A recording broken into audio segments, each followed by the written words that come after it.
Hello, everybody, and welcome to our interview with a private day school-based behavior analyst.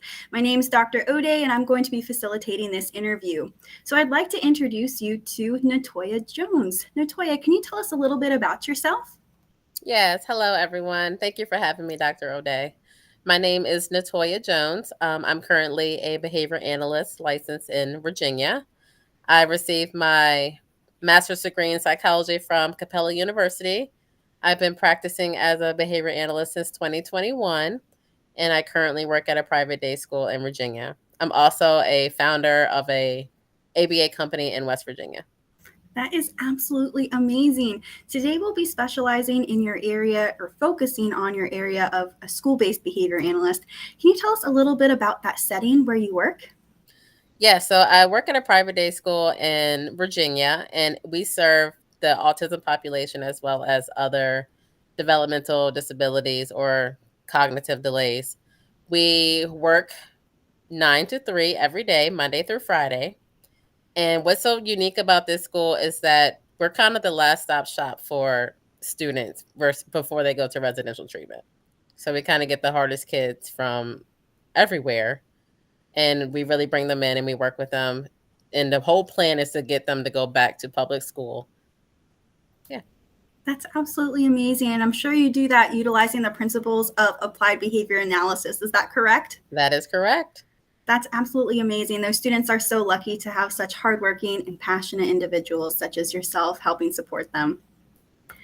Speaking of the school day, can you give us an overall picture of what a day in your life looks like? So, starting with, can you tell us a little bit about your work schedule? You already kind of told us when you start and you stop, but you mentioned working in the school setting. Do you all get any holidays? Is it a year round school? What does that look like for you? Yes, so we are a year-round school, which means we don't have a summer off. So we do have some breaks as well, though. We follow the current county that we have in Virginia, and we do have some breaks. We'll follow their holiday breaks. But we're a year-round school in the sense that we work through the summer, but we will have like a week off in June, a week off in July, and a week off in August.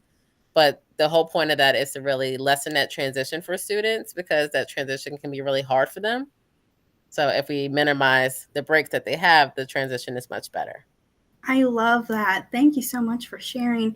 Can you tell us a little bit about what your primary responsibilities are during the day, focusing first on students and then also on staff? First, on students, so I would say like the bulk of my job is working hand in hand with the behavioral leads. So the behavioral leads are the ones that are basically on the front line with the students. So I work hand in hand with them, and then they work with the actual teachers in the classroom, and we all work together to make sure that we are giving the student the best behavior intervention plans and just working one on one with them.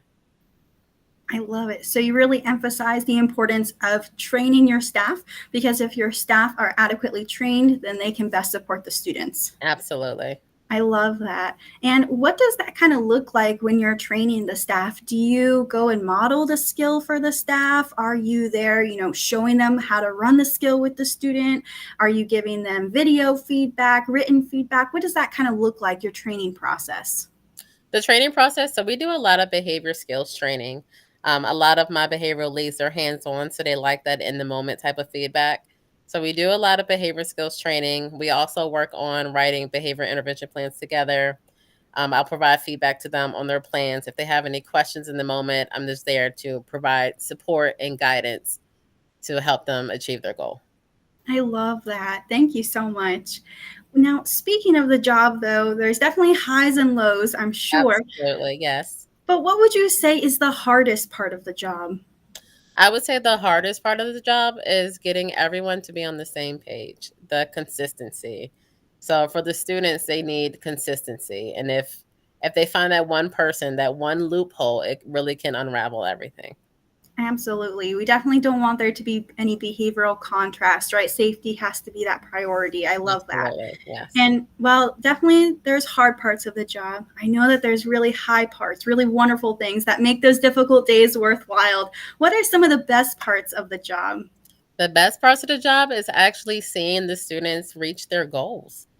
Like they all have their own IEP goals, they all have their own behavior intervention plans, but actually seeing the progress on paper and the achievements that they're making, I would say that's the biggest reward.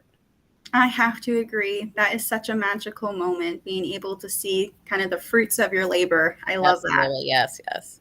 So, then to kind of wrap up our interview with the final question that I have for you is what words of advice would you give for someone who's interested in becoming a school based behavior analyst? I would say learn to be very flexible and learn to adapt to your surroundings. And also be open to feedback because one way is not the right way. Everybody brings something different to the table. Be willing to collaborate and adjust accordingly. I have to agree. Well, thank you so much for joining me today. It has been a pleasure, and I'm sure our students will really enjoy this interview. Absolutely. Thank you so much for having me, Dr. Odeh. Thank you. Take care. Bye.